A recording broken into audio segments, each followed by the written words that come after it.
ในอ่างใหญ่ๆนี่เราจะเป็นหม้อนึ่งข้าวนะหม้อนึ่งข้าวจะใส่แบบนี้เลยเนาะแล้วหลังจากข้าวสุกเนาะก็จะใส่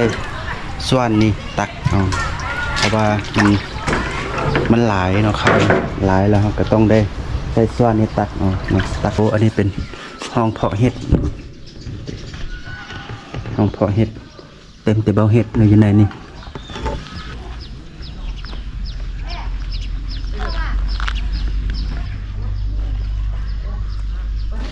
ห้อยสบายดีสาวโลกเนาะวันนี้เบ้าหินมาอยู่ที่โรงเรียนกินนอนบางเวียงเนาะก็คือมายามโรงเรียนเก่าเนาะที่เบ้าหินเคยศึกษาเคยทำเรียนอยู่โรงเรียนหลังนี้เนาะเดี๋ยวจะพาเข้าไปเบิ่งอยู่ในเนาะว่าเป็นแนวใดแล้วเนาะก็ผ่านไป10 ปีแล้วเนาะแล้วมื้อนี้เบ้าหินจะเข้ามาเยี่ยมยามเบิ่งเนาะว่าสภาพการอยู่ในนี้เป็นแนวใดแล้วเนาะอยู่ในนี้เนาะจะมีป้อมยามเนาะคือเมื่อก่อนนี่จะมีแต่เบื้องเดียวนี่เนาะเป็นป้อมยามแล้วนี่จะเป็นตึกหอพักเนาะจะมีเบื้องนี้2 ตึกแล้วอยู่ทางนี้อีก2 ตึกทั้งหมดเป็น4 ตึกเนาะแล้วทางหน้านี่จะเป็นตึกอาคารเฮียนเนาะแล้วก็จะมีบอนจอดรถแล้วก็มีหอพักอย่างพนักงานนอนอยู่ร่มนี่เนาะเดี๋ยวจะพาไปเบิ้งหอพักก่อนเนาะเพราะว่าที่พักนี่สำคัญเนาะเพราะว่าเพิ่นต้องได้อยู่ได้นอนเนาะนี่เนาะจะเป็นแบบนี้เลยเนาะคือเบ้าหินมาปีทำอิฐเนาะมาหินได้อยู่ห้องนี้แหละห้องเบอร์2กายเดี๋ยวนี้เป็นแบบนี้เนาะสภาพเข้ามาในอันจะเป็นห้องน้ำเมื่อก่อนเนาะจะเป็นห้องน้ำแล้วนี่เป็นบนนอนจะมีเตียงแล้วก็เมื่อก่อนจะมี2 ชั้นเนาะเตียงเป็น2 ชั้นแล้วอันนี้จะมี4เตียงนะแต่ว่าเป็น2 ชั้นเนาะทางนี้คือกันเนาะจะเป็นตึกผู้หญิงเมื่อก่อนเป็นตึกหอพักหญิงอันนี้จะเป็นตึกหอพักชายเนาะแต่ละห้องเดี๋ยวนี้จะมีเตียงสั้นเดียว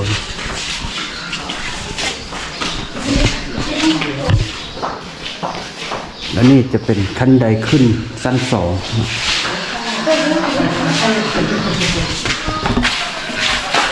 น้องๆนั่งเฮียนนะเดี๋ยวจะพาไปเบิ้งห้องน้ำเนาะห้องน้ำอยู่ทางหน้านี้เนาะแล้วก็จะมีอ่างอาบน้ำเนาะอ่างที่ใส่น้ำอาบเนาะจะสุดโทรมลงหลายเนาะผ่านมา10 ปีแล้วนะเนาะห้องน้ำเนาะจะมีอ่างที่ว่าเปื้อนอะไรเนาะมีกระจกแก้วเนาะนี่ห้องน้ำที่ใส่แต่ก่อนเดี๋ยวนี้ก็ยังน่าจะยังใส่ได้อยู่เนาะแล้วนี่บอนอาบน้ำผู้ชายเนาะแต่ผมรู้ว่าเดี๋ยวนี้ผู้หญิงจะย้ายไปอยู่ลุ่มหมดแล้วเนาะเพราะว่าท่านี้จะเห็นแต่ผู้ชายอยู่ทาง4 ตึกนี่เลยวันนี้จะพาไปเบิ่งน้องๆที่เล่นกีฬาอยู่ในโรงเรียนนี่เนาะอยู่ข้างหน้านี่จะมีน้องๆเล่นกีฬาเตะบาสบ่เตะกระต้อบ่เนาะ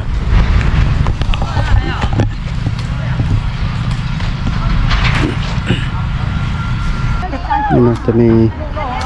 น้องๆมาเตะบาสนี่จะเป็นผู้หญิงเนาะให้ผู้ชาย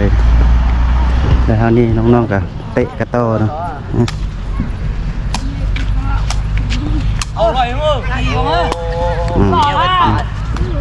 จะประมาณนี้เนาะวันนี้จะพาไปเบิ่งเฮือนครัวเนาะ เฮือนครัวว่าเป็นแบบใดเนาะจากที่เบ้าหินเคยอยู่เคยเฮ็ดเคยกินมาก่อนเนาะจะเป็นแบบใดจะอยู่ทางหน้าทางหลังนี่แหละเนาะ อันนี้จะเป็นบ่อนเฮ็ดกินเนาะบ่อนเฮ็ดกินก็จะประมาณนี้เนาะจะเป็นเตาไฟแล้วนี่จะเป็นบ่อนล่างผักล่างอย่างนี่ใหญ่ๆอ่างใหญ่ๆนี่เราจะเป็นหม้อนึ่งข้าวนะหม้อนึ่งข้าวจะใส่แบบนี้เลยเนาะแล้วหลังจากข้าวสุกเนาะก็จะใส่ส่วนนี้ตักเอาเพราะว่ามันหลายเนาะข้าวหลายแล้วก็ต้องได้ใส่ส่วนนี้ตักเอาตักใส่3ใส่อย่างนี้เลยเนาะแล้วนี่ก็เป็นหม้อไว้เฮ็ดแกงเฮ็ดอย่างเนาะอันนี้จะเป็นข้าวม่าแหละในนี้จะมีข้าวม่านะก็ข้าวงามๆแบบนี้เนาะ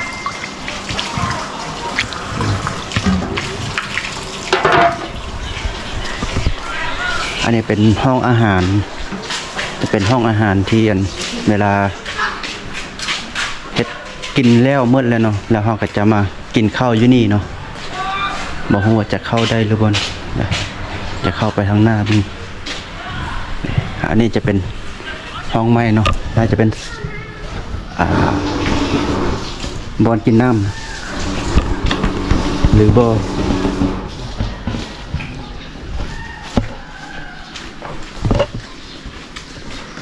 อันนี้เป็นบอนที่เพิ่นเฮ็ดขึ้นไม้เนาะเมื่อก่อนบ่หินอยู่ก็จะบ่มีเนาะบอนนี้เนาะจะมีแต่ห้องอาหารอยู่ในเดี๋ยวจะส่องเบิ่งเนาะ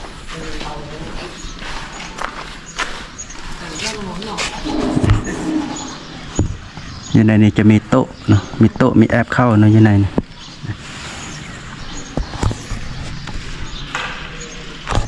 แล้วทางหน้านี่ก็จะเป็นอาคารเฮียนเนาะแล้วก็มีห้องน้ำ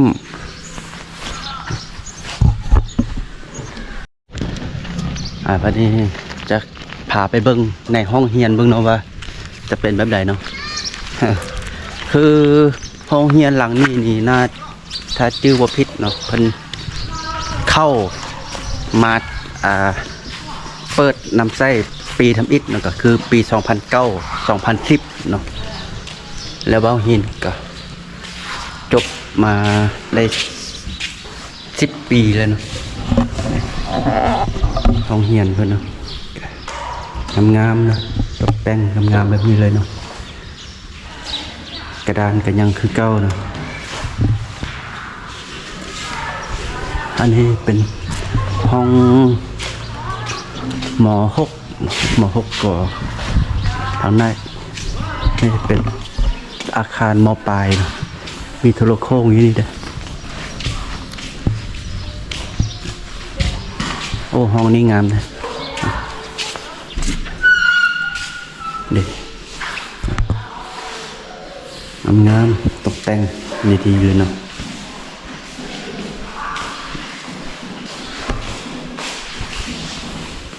กระดานกันลึกงามๆเลยขาวๆเกลี้ยงๆเลยตัดตารางประจำสั้นเนาะก็จะมีประมาณนี้แหละเอาไว้ในเจี๊ยบพาไปเบิ้งอาคารอยู่ข้างกลางนี่เนาะข้างกลางตัวนี้นี่จะเป็นห้องการเนาะจะเป็นห้องการถ้าว่าชื่อถ้าว่าเพิ่นบ่เปลี่ยนเนาะก็ยังเป็นห้องการคือเก่าเนาะห้องนี้จะเป็นห้องประชุมห้องร่มเท่านี้จะเป็นห้องอธิการบดีหรือว่าห้องอำนวยการห้องเรียนแล้วก็เป็นห้องการเนาะห้องการวิชาการอย่างนั้นเนาะห้องพักครูอย่างต่าง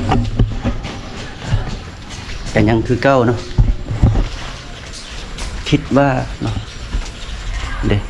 แต่ยังคือเก่าเนาะเป็นห้องอำนวยการเนาะแล้วต่อมาจะเป็นห้องวิชาการอำนวยการแล้วก็เทคโนโลยีอันนี้เนี่ยเปลี่ยนแล้วเนาะอันนี้ห้องการบริหารแล้วทางหน้านี่จะเป็น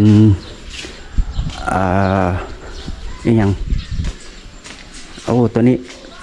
อาคารตัวนี้นี่จะเป็นอาคารไม้เนาะทั้งในอาคารไม้ละตัวนี้ก็อาคารไม้แล้วตัวนี้เนาะอาคารตัวนี้นี่อาคารหลังนี้นี่ก็จะเป็นศูนย์วิชาชีพเนาะศูนย์วิชาชีพแล้วอาคารหลังนี้นะก็จะเป็นมอต้นเนาะมอต้นห้องมอหนึ่งตอนนี้เพิ่นกับเพ้นสีเพ้นอย่างลายไส้เลยเนาะคือเกาหลีแล้วก็ลาวมาเบิ่งห้องมอหนึ่งอันนี้เพิ่นถูพื้นงามๆเลยเนาะแกยังกระดานก็งามอยู่เนาะก็นี่เพิ่นแบ่งออกเมื่อก่อนจะเป็นห้องพักเลยห้องนี้จะเป็นห้องพักนะเป็นห้องแถวเลยนะแล้วต่อมาทางหน้านี่ต้นไม้เพราะนี่ตายหมดนะอันนี้จะเป็นเดินบุญเดินอันไปตั้งนะห้องมอหนึ่งขออันนี้ห้องมอหนึ่งคอมีเด็กน้อยมาทำเฮียนค้นคว้าบนเฮียนในเวลาบ้างวันเสาร์อาทิตย์นะเดี๋ยวจะพาไปเบิ่งอาคารวิชาชีพเนาะคือบ่ได้เข้ามาเยียบโรงเรียนนี่ก็10 ปีแล้วเนาะเอาเรียนก็จบจากนี่ก็2015 2016เนาะเดี๋ยวนี้ก็2025 2026นะพอดีครบ10 ปีอันนี้ศูนย์วิชาชีพเนาะอันนี้เป็นห้องเสริมสวยเฮียนเสริมสวยสินะเฮียนตัดผมเฮียนแต่งหน้าอย่างเนาะ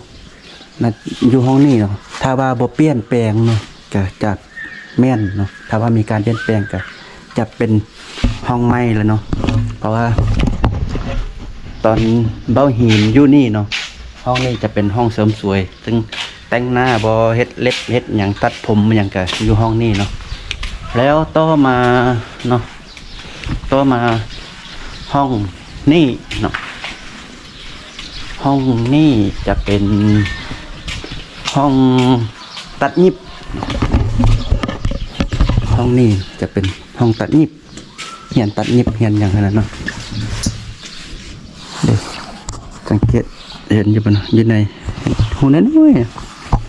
มีจักรตัดยิบอย่างต่างๆเนาะอาคารตัวนี้นี่บ่แน่ใจว่าเพิ่นเฮ็ดหยังนั่นเนาะป้ายตัวนี้เนาะศูนย์ฝึกอบรมวิชาชีพเนาะแล้วห้องต่อไปห้องสุดท้ายนี่เนาะจะเป็น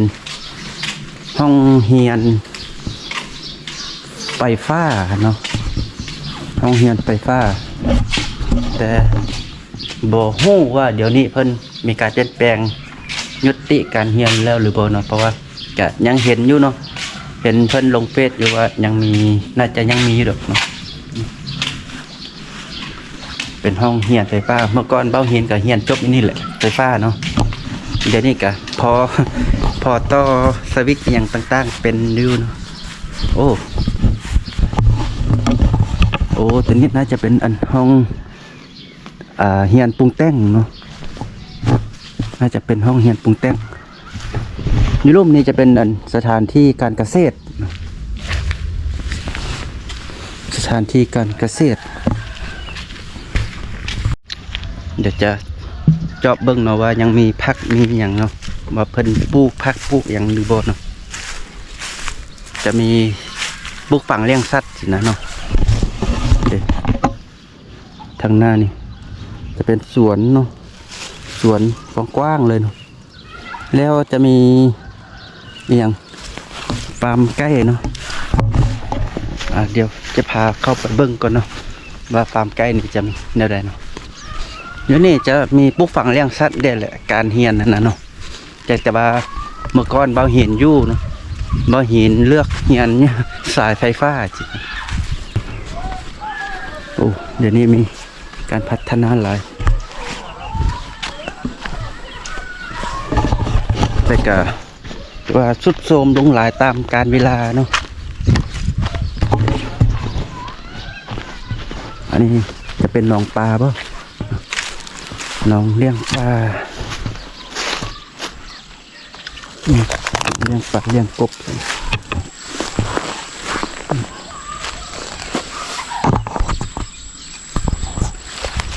จะเป็นฟาร์มไก่เนาะจะเข้าไปเบิ่งเนาะว่าเดี๋ยวนี้เพิ่นเลี้ยงอย่างแดเนาะนี่จะเป็นห้องบอนเก็บอาหารสัตว์นะ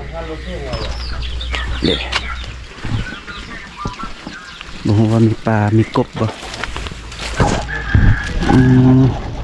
มันจะเลี้ยงปลาอยู่เนาะเดี๋ยวไปเบิ่งต่อ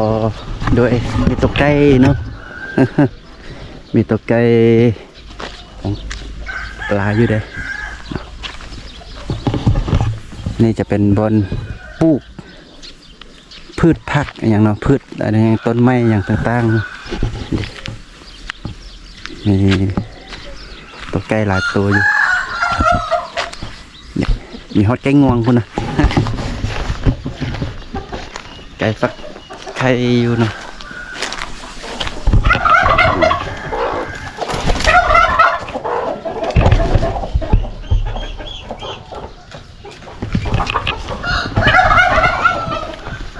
อากาศจะประมาณนี้เนาะอยู่แถวนี้เนาะอยู่เขตนี่เป็นเขตปลูกฝังเลี้ยงสัตว์เนาะเดี๋ยวเบ้าหินจะพาขึ้นไปเบิ้งอยู่เดินอีกเท่านึงเนาะเพราะว่ามันแปลกตาหลายเด้เพราะว่าเมื่อก่อนเบ้าหินอยู่กับบ่เป็นแบบนี้เนาะแต่ว่าเพราะว่ามันมีบางอาคารเพิ่นสร้างขึ้นใหม่เนาะเบ้าหินกับบ่ฮู้เนาะว่าเพิ่นสร้างขึ้นมามีอาคารอย่างแด่ขนาดเนาะเอามาเบิ่งอาคารตัวนี้เนาะอาคารหลังนี้นี่มันอย่างมาเบิ่งกันเลยเนาะโอ้อันนี้เป็นห้องวิทยาศาสตร์เนาะทดลองวิทยาศาสตร์เพราะว่ามันมีเครื่องอย่างกล้องจุลทรรศน์เนาะเดี๋ยวกล้องจุลทรรศน์แล้วก็มีหุ้นอย่างหุ้นจำลองเนาะอันนี้จะเป็นการช่วยเหลือของเวียดนามเนาะอันนี้ห้องเฮียนมวยเฮียนเทควันโดเนาะจะมีเครื่องอุปกรณ์ซ่อมมวยอย่างเนาะแล้วก็มีพื้นเมื่อก่อนเป็นเฮ็ดอยู่อันทางหลังเนาะห้องเฮียนเทควันโดแล้วต่อมาห้องนี้จะเป็นห้องหยังเป็นห้องเฮียนอาหารเด้อว่าเฮียนเฮ็ดกับอาหารเด้อกีฬาแล้วก็ท่านเดินมีกินห้องห้ามเข้าโอ้อันนี้เป็นห้องเพาะเห็ดห้องเพาะเห็ดเต็มแต่เบาเห็ดเลยอยู่ในนี่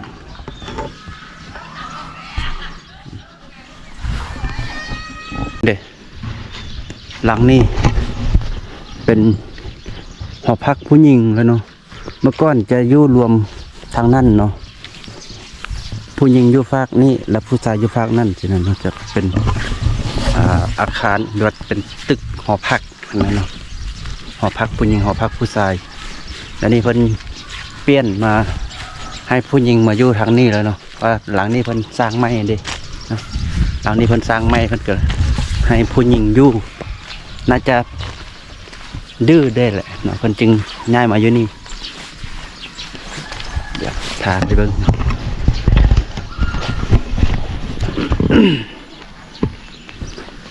นี่เป็นสร้างขึ้นไม่มืดนะ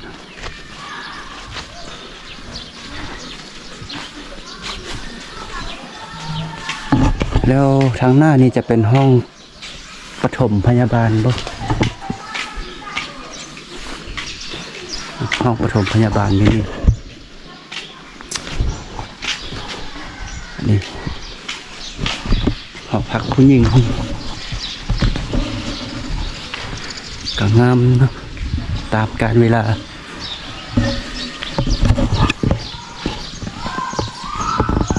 ห้องปฐมพยาบาล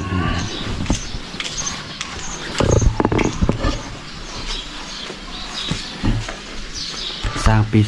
2015พอดีบ่หินจบ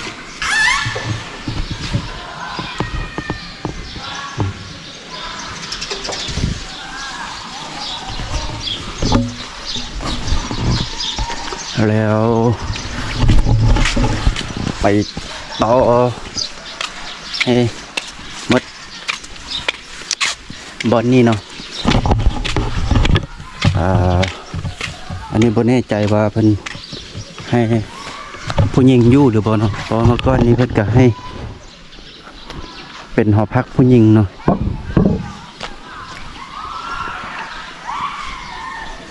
เดี๋ยวนี้ก็ยังเป็นอยู่เนาะเป็นห้องพักผู้หญิงคือเก่าเนาะแล้วอยู่รูปนี้จะเป็นห้องพักครูเนาะห้องพักครูอยู่นะแล้วก็จะมีห้องอาหารร้านอาหารเลยก็บ่แน่ใจว่าเพิ่นยังขายเครื่องอยู่หรือบ่เนาะก็น่าจะขายคือเก่าเลยเนาะ เพราะเป็นห้องเรียนเป็นอยู่ในจะมีห้องร้านอาหารที่นั่นร้านขายเครื่องต่างๆอย่างนั้นน่าจะอยู่นี่เนาะร้านอาหารร้านขายเครื่อง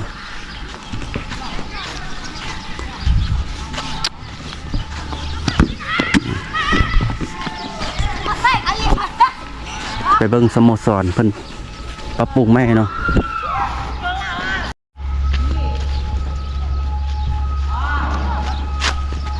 สโมสรเพิ่นปรับปรุงใหม่เพิ่นจะงามเลยเนาะทาสีพื้นงามนะมาเช้าเพิ่นเรียกเลือกตั้งเนาะ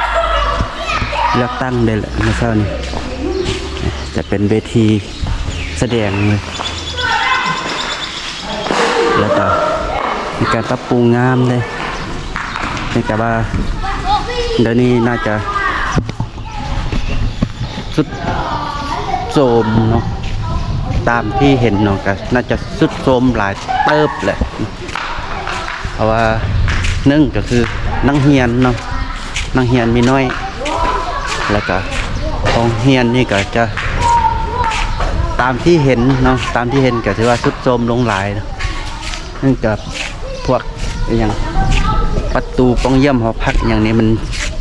เปเนาะบางห้องก็ประมาณนี้เนาะคลิปนี้เนาะ